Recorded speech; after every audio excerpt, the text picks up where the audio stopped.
What would you do if, during dinner at a stranger's house, you heard a child's voice whispering, "Don't stomp too loudly. Papa hides things under the floor"? These words, spoken in the silence of a frontier cabin, became the beginning of one of the darkest stories of the Wild West. A story based on documents from the Territorial Archive of New Mexico and eyewitness accounts collected decades after the events. If you enjoy stories about forgotten mysteries of the American frontier, subscribe to our channel so you don't miss new investigations. Deep in the New Mexico desert, where a dusty trail snaked between rocky hills and sparse sagebrush, stood a dilapidated wooden cabin. The wind constantly whistled through cracks in the walls, stirring up clouds of reddish dust that settled on everything, including the only window with a cracked pane. The smell of dry earth and rotting wood permeated the air, mingling with a faint, sweetish aroma, the origin of which no one could explain. In this godforsaken place lived a man known to travelers only as Thomas, a widower with a 10-year-old son named James. According to the records of a trader, William Harris, who regularly crossed this territory between 1868 and 1870, Thomas always greeted travelers warmly. A man of medium height with prematurely gray hair and deep-set eyes, he never refused shelter to those caught in the desert at night. His boy, thin and pale, usually stayed in the shadows, watching the guests with large, dark eyes that seemed too old for his age. On October 17, 1870, a cattleman named Martin Kelly was heading to Santa Fe with a herd when a sudden sandstorm forced him to seek shelter. Seeing a faint light in the window of Thomas's cabin, he knocked on the door. What happened that night would forever change his life and lead to a discovery that shocked the entire region. Kelly later testified to the territorial marshal, describing how Thomas graciously invited him inside. The cabin was sparsely furnished. A wooden table, 2 stools, an old stove, and a narrow bed in the corner. The floor consisted of roughly hewn boards that creaked underfoot.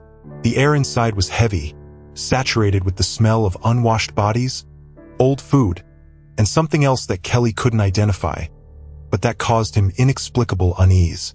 Thomas offered his guest a simple dinner of beans and corn mush. While they ate by the light of a kerosene lamp, the boy sat on the bed, drawing something with charcoal on a piece of wood. The silence was broken only by the sound of spoons against earthenware bowls and the howling of the wind outside. It was then, as Kelly reached for a second piece of bread, that everything changed. The boy suddenly raised his head and looked directly at the guest. His lips barely moved as he whispered, "Don't stomp too loudly. Papa hides things under the floor." The words were so quiet that Kelly initially thought he had misheard. But when he met the child's eyes, he saw in them a fear so deep and ancient that it made his blood run cold. Thomas apparently didn't hear his son's words, as he continued to eat, glancing at his guest from time to time with the same friendly expression. But Kelly noticed how the host's hands trembled as he brought the spoon to his mouth and how his eyes darted to the floor every time a board creaked. Suddenly, a gust of wind caused the cabin to shudder. Kelly instinctively got up to look out the window, and his heavy step caused the floorboards under his feet to sag with a loud groan. At that same moment, the boy screamed, and Thomas rose so abruptly that he knocked over his bowl. Beans scattered across the floor, and as the host bent down to pick them up, Kelly noticed that his hands were shaking even more. "Sorry," Thomas mumbled. "James is a very impressionable boy. He's been afraid of loud noises since his mother died." But there was a false note in his voice that Kelly immediately picked up on. Something in the way the man avoided looking at the floor, in the way he hurriedly cleaned up the remains of the dinner, made the guest feel increasingly uncomfortable. Kelly decided not to stay the night. He claimed that the storm was subsiding and that he needed to check on his cattle. Thomas didn't try to stop him, which seemed strange, considering the host's known hospitality. As he said goodbye, Kelly glanced at the boy again. The child looked at him with pleading eyes.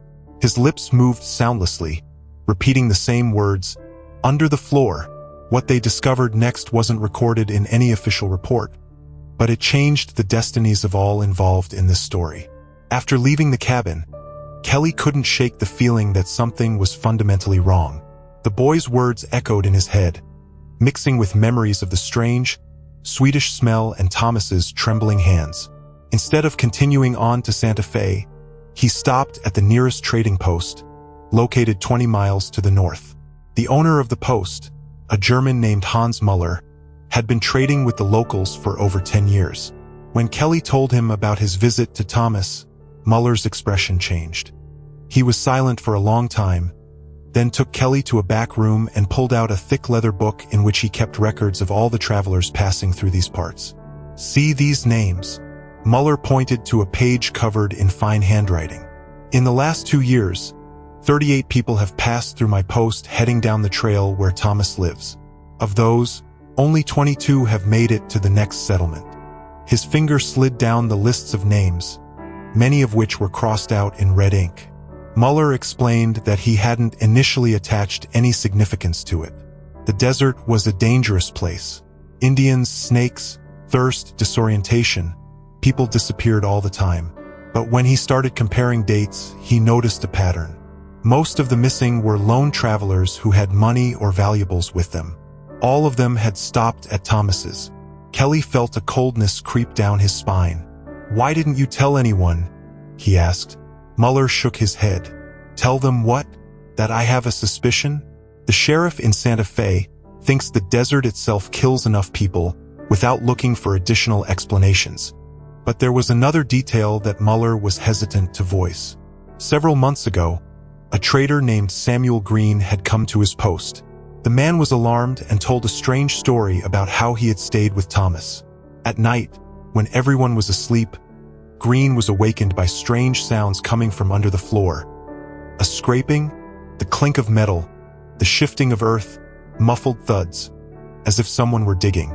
In the morning, he asked Thomas about it, but the man explained that it was rats in the crawl space. Green didn't believe the explanation. The sounds were too rhythmic, too purposeful for rats. But when he tried to look under the cabin from the outside, Thomas stopped him, saying that there might be a snake's nest there. The trader left with an uneasy feeling, but a week later, he was found dead in the desert, supposedly from a rattlesnake bite. However, there was one detail that no one dared to mention out loud. Neither money nor goods that he was carrying for sale were found on Green's body. Officials explained this by saying that they could have been carried away by animals or stolen by passing Indians, but Muller knew that there were no large predators in the area, and the local tribes at that time maintained peaceful relations with traders. After talking to Muller, Kelly couldn't sleep. The next day, he went to Santa Fe, where he found Deputy Marshal Robert Jenkins. Jenkins was an experienced law enforcement officer who had served in these parts since New Mexico joined the United States. He listened to Kelly's story with growing interest, paying particular attention to the boy's words. "Children rarely lie about such things," Jenkins said, "especially when they're afraid." He took a folder of documents from his desk drawer. "We've indeed accumulated a lot of uninvestigated disappearances in that area. Maybe it's time to pay Mr. Thomas a visit." But before taking any action, Jenkins decided to conduct further investigation. He sent inquiries to other territorial offices, trying to find out where Thomas had come from and what had happened to his wife. The answers he received several weeks later only strengthened his suspicion. According to records from Arizona, a man named Thomas Whitmore arrived in New Mexico in 1867 with his wife and son.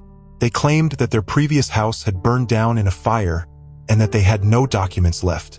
The wife, they said, had died of a fever a year after moving and was buried in a small cemetery near the cabin. But when Jenkins checked the local priest's records, it turned out that no funeral had been held. Moreover, none of the locals remembered a woman named Mrs. Whitmore. The only evidence of her existence came from Thomas himself and his son. Meanwhile, rumors began to circulate in the region. The story of the boy's whisper under the floor was passed from one traveler to another, growing with new details. Some claimed to have seen the ghost of a woman near the cabin at night. Others said that they had heard screams coming from underground during strong winds. Traders began to avoid this trail, choosing a longer but safer route. Thomas apparently noticed the changes. Muller said that he had seen him at the trading post several times in the past month, buying more supplies than usual. The man looked nervous, constantly looking around and asking questions about whether any officials had passed through. On November 23rd, 1870, Jenkins, accompanied by 2 deputies, set out for Thomas's cabin. They took shovels with them, knowing that they might need to check the ground under the house. The day was clear and cold. The desert air was so transparent that the mountains on the horizon seemed close enough to touch. As they approached the cabin, they were met by a deathly silence. No smoke rose from the chimney, the window was boarded up, and the door was flung wide open, creaking on its hinges in the wind. There were no horses or other signs of life visible. Jenkins was the first to enter, holding his revolver at the ready. The cabin was empty, but the traces of a hasty departure were obvious. Clothes were scattered on the floor, several pots lay near the stove, and there was uneaten food covered in flies on the table. But the strangest thing was that several floorboards in the middle of the room had been removed, exposing the dark earth beneath them. What they found next changed everything. Jenkins knelt down near the hole in the floor and looked inside. Even in the dim light penetrating through the open door, he could make out something white in the earth. One of his deputies brought a lamp, and in its light, a horrifying picture was revealed. In a shallow pit dug directly under the cabin floor lay human remains. Not one skeleton, but several piled haphazardly on top of each other. The bones were mixed with scraps of clothing, leather belts, and metal objects that had once belonged to travelers. Jenkins ordered his men to begin a careful excavation. They worked slowly, documenting each find. By the end of the day, it became clear that there was a veritable mass grave under the cabin floor. They counted the remains of at least 8 people, all adult men, judging by the size of the bones. Among the items found were wallets, watches, and knives, but no pistols. One of the wallets contained documents in the name of Samuel Green, the trader who had supposedly died of a snake bite. Another belonged to a man named Patrick O'Brien, who had disappeared without a trace 3 months earlier. But the most chilling find was a diary wrapped in oilcloth to protect it from moisture. The diary belonged to a William Taylor, a preacher who traveled the territory conducting services in remote settlements. The last entry in the diary was dated September 15th, 1870, just a month before Kelly's visit.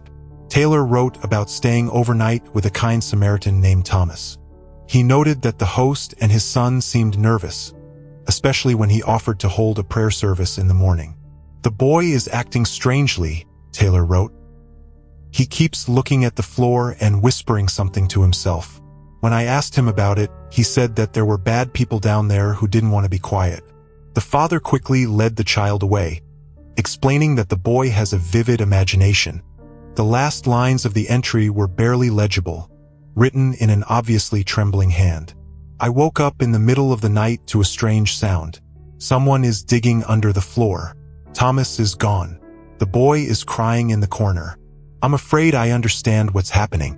If anyone finds this diary..." The entry broke off in mid-sentence. However, there was one detail that no one dared to mention out loud. Upon closer inspection of the remains, a forensic expert from Santa Fe who arrived at the scene discovered that several of the skulls had characteristic damage. Cracks in the back of the head indicated that the victims had been killed by blows from a heavy object, possibly an axe or a pickaxe. But the most horrifying discovery was that some of the bones showed signs of attempted healing.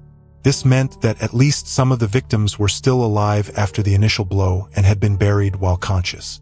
Scratches on the inside of the floorboards testified to the fact that someone had tried to escape from inside. Jenkins immediately organized a manhunt for Thomas and his son. Descriptions of the fugitives were sent to all territorial offices, and a reward of $500, an enormous sum at the time, was offered for their capture. The search continued for several months, but Thomas and James seemed to have vanished into thin air. Some witnesses claimed to have seen them heading towards the Mexican border. Others said that they had gone to the mountains of Colorado, but none of these reports were confirmed. Meanwhile, the story of the cabin and its horrors spread throughout the territory. Journalists from Eastern newspapers came to write about the Butcher of the Desert, as Thomas had been dubbed. The cabin became a place of pilgrimage for the curious, until the local authorities decided to tear it down. But before the house was destroyed, another discovery was made. Workers dismantling the foundation found a second, older burial site beneath it. In it lay the remains of a woman and a child, presumably Thomas's real wife and son. Judging by the condition of the bones, they had been dead for several years. This discovery led to a new, even more horrifying theory. Perhaps the boy named James who had warned Kelly was not actually Thomas's son. Perhaps he was one of the children of the murdered travelers, whom the maniac had left alive for some perverse reason. Further research revealed that a family with the surname Whitmore did indeed exist in Arizona, but the real Thomas Whitmore had been killed during a stagecoach robbery in 1866. The man who lived in the cabin had stolen not only his name, but also his family. The identity of the real killer was never established. Nothing was found in his few belongings that could indicate his past. The only clue was an inscription engraved on an axe found in the cabin, "Jima, mercy above justice." This phrase led to the assumption that the killer might have been a former priest or religious fanatic who considered himself an instrument of divine justice. Perhaps he killed travelers, considering them sinners deserving of death. But there was one detail that wasn't included in any official report. Several locals said that before Thomas settled in the area, the cabin had been empty for several years, but sometimes travelers reported strange phenomena. Lights in the windows of the empty house, sounds of digging coming from underground, and the crying of a child in the silence of the night. Perhaps the place had been cursed long before the killer came there.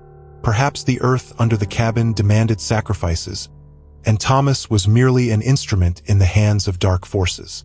In March of 1871, a hunter named Jack Coleman claimed to have met a boy in the mountains matching James's description.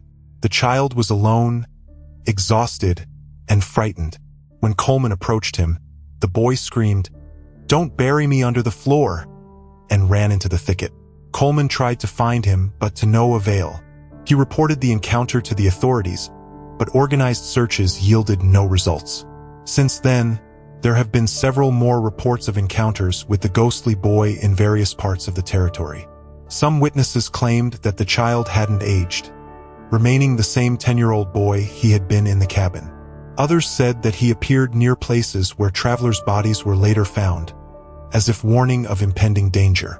Before we move on to the final part of this story, we want to say that researching the archives and eyewitness accounts took us months of painstaking work.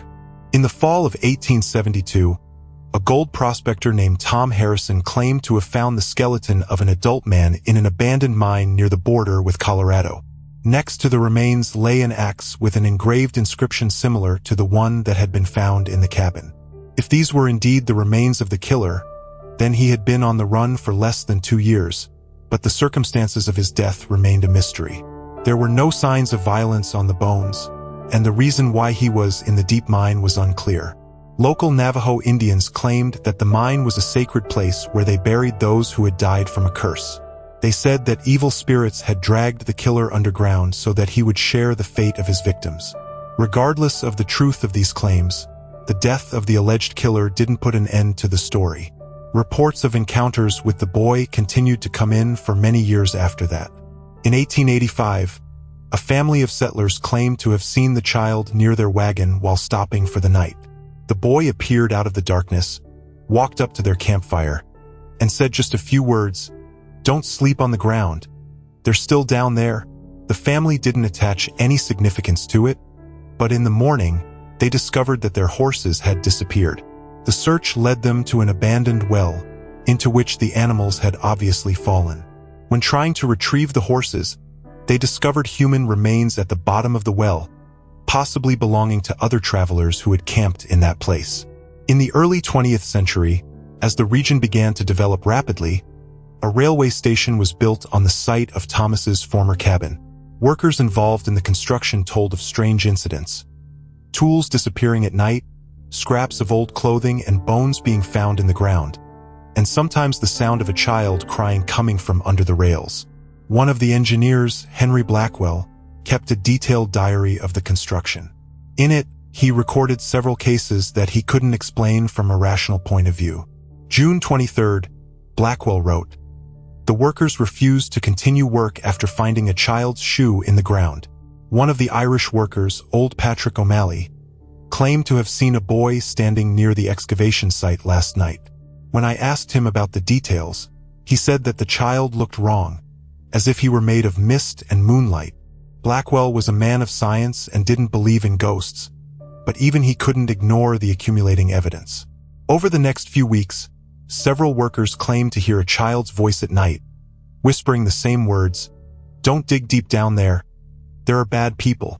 The most disturbing incident occurred in August of that year. A night watchman named Samuel Wright was patrolling the construction site when he heard the sound of metal striking stone.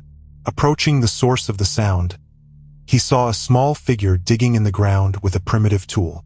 At first, Wright thought that it was one of the local children who had decided to play at the construction site.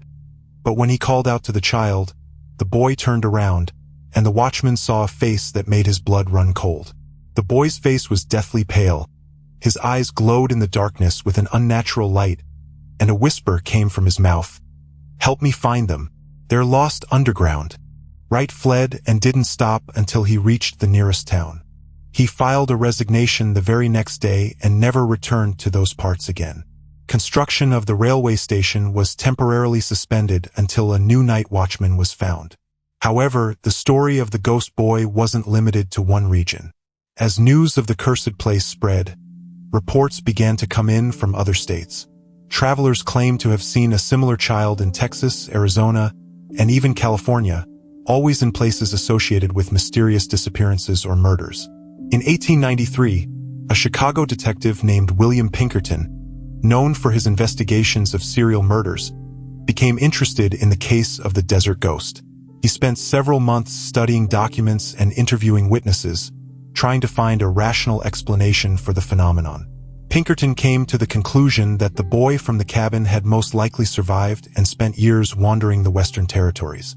The trauma he had experienced could have led to a mental disorder that caused him to appear in places where he sensed the presence of death or danger. The child became a living death detector, Pinkerton wrote in his report. His instincts, sharpened by years of horror, allow him to sense places where blood has been shed. He is not a ghost, but a fragment of a human soul that will never be able to heal from what it has seen. But even this rational theory couldn't explain all the eyewitness accounts. Too many people had seen the boy in different places at the same time.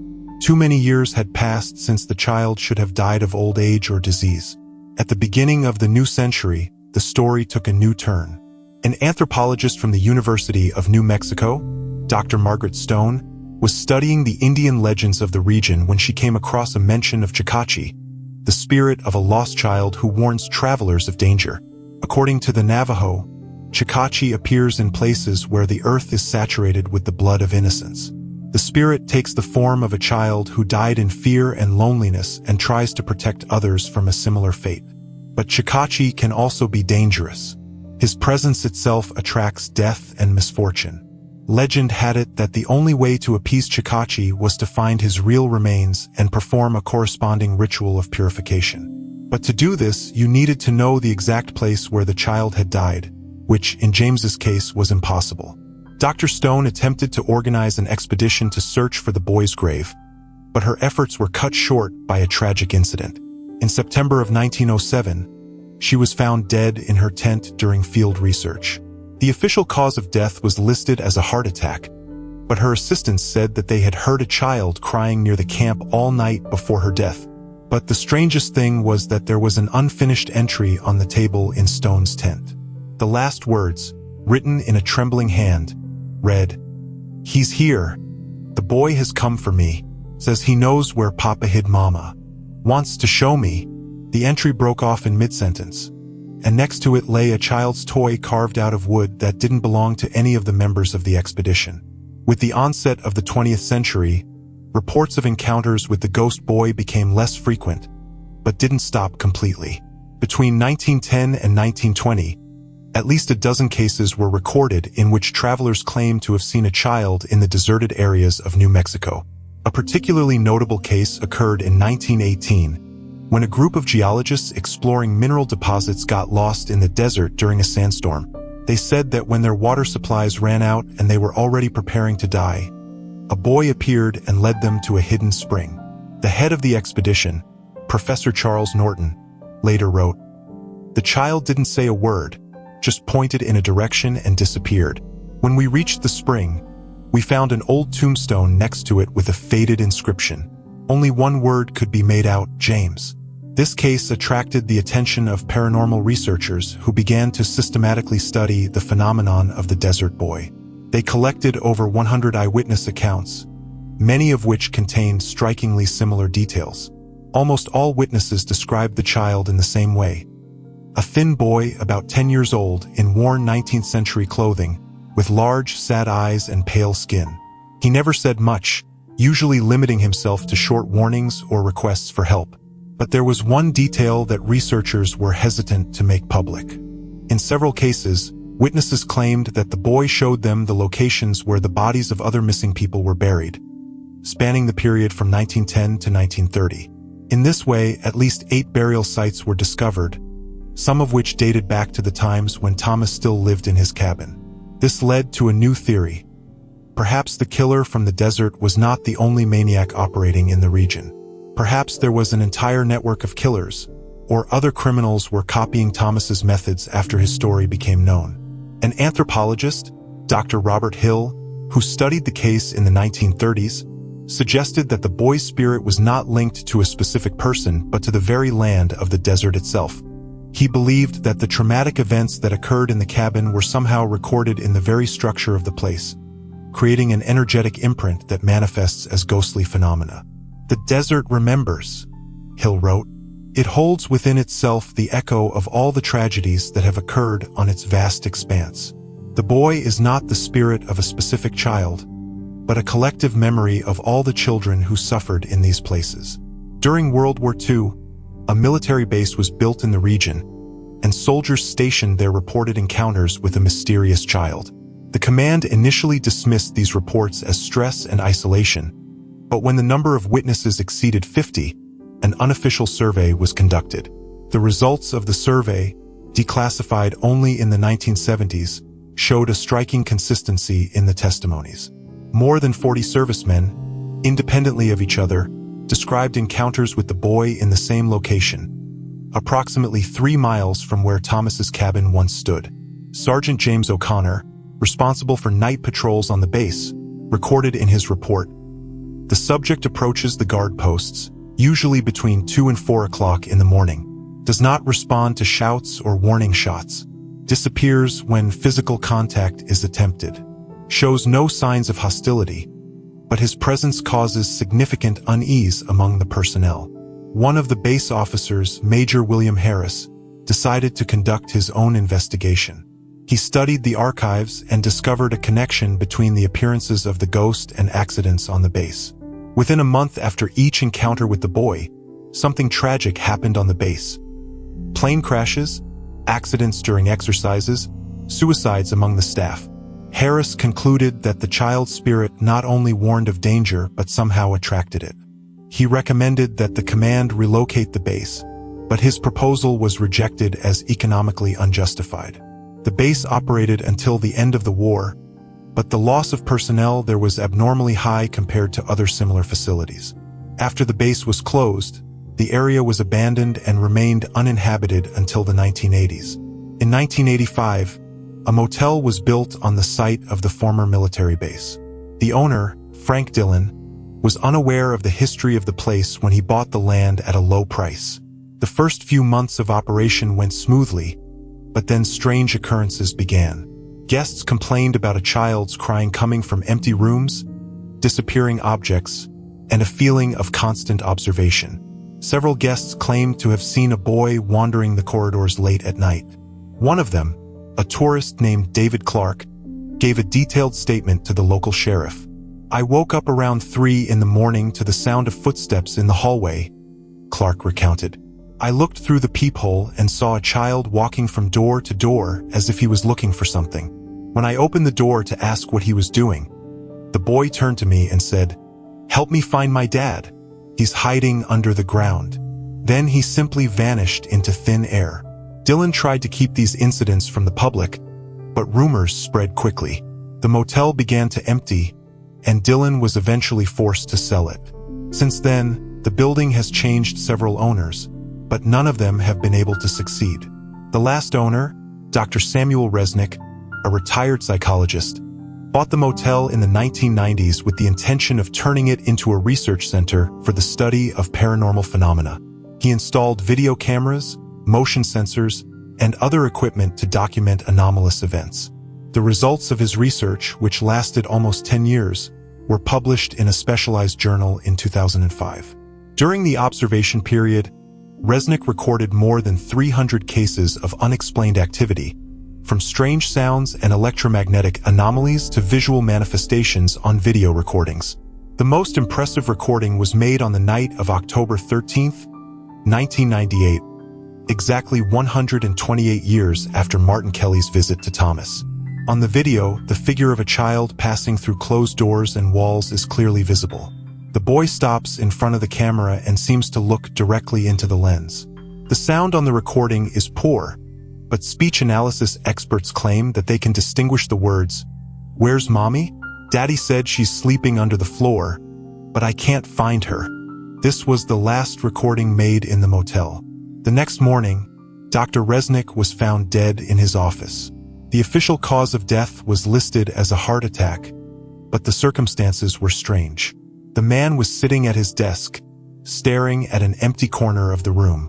An expression of absolute horror was frozen on his face. On the desk lay an open book of old newspaper clippings about the Thomas case, and next to it was a piece of paper with one line written in a trembling hand. "Now I understand. He's not looking for his mother, he's looking for himself." After Resnick's death, the motel was finally abandoned. Local authorities declared the building unsafe and prohibited access to the site. But the ban did not stop thrill-seekers and paranormal researchers, who continued to sneak onto the abandoned property.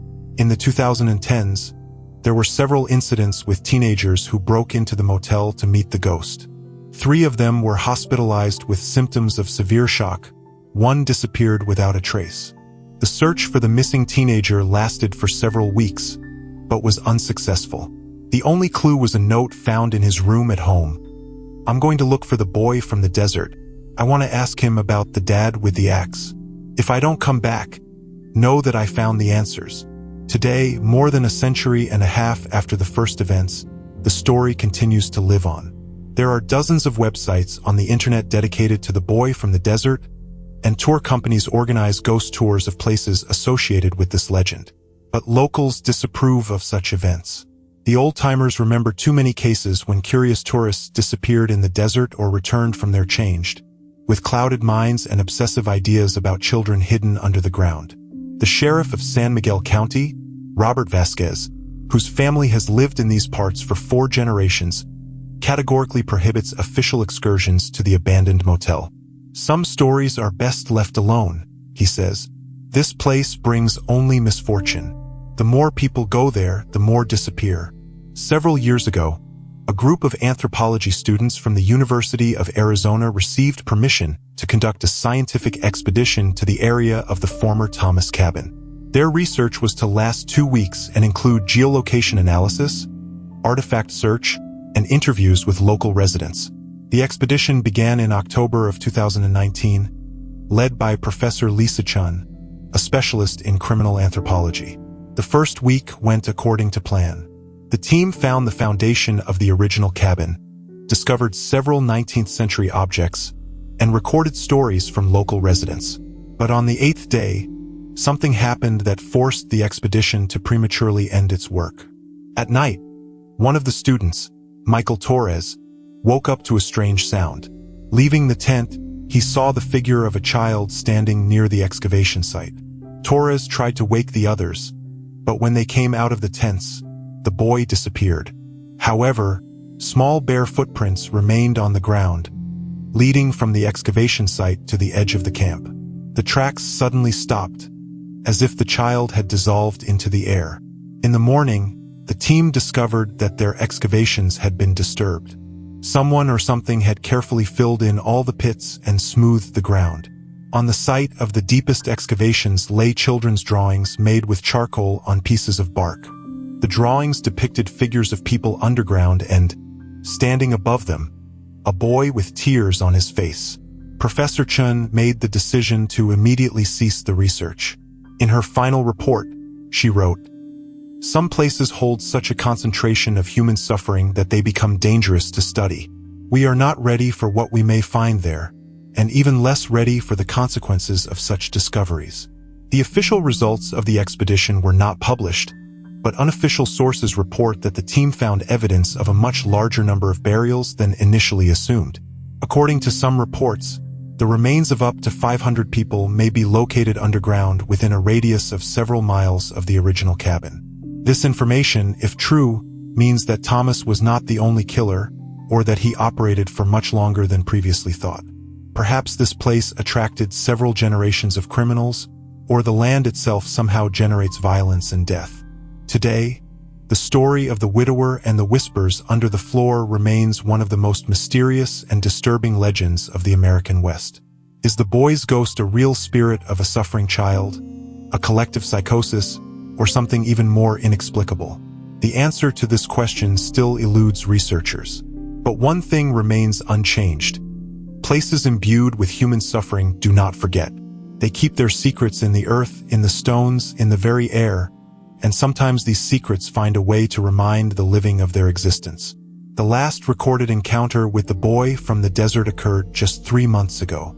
A truck driver transporting goods on a highway near the historical site stopped on the side of the road due to engine problems. While he was repairing the vehicle, a child in old-fashioned clothes approached him. The boy did not say a word, only handed the driver a piece of paper and disappeared. On the paper was written in a child's handwriting, "Tell everyone that I'm still looking. Underground. It's so dark, and Dad still isn't coming for me." The driver gave the note to the local sheriff, but the investigation yielded nothing. Experts determined that the paper was modern and the ink was ordinary. But where the child came from and who he is remains a mystery. Perhaps the boy's spirit will never find peace until all the victims are found and the full truth is restored about what happened in that cursed cabin a century and a half ago. Or perhaps some secrets are too terrible to be revealed and are best left buried under the sands of time. The story has ended, but the questions remain, and somewhere in the expanse of New Mexico, under the endless desert sky, a small figure still wanders in search of answers to questions that the adult world is afraid to ask.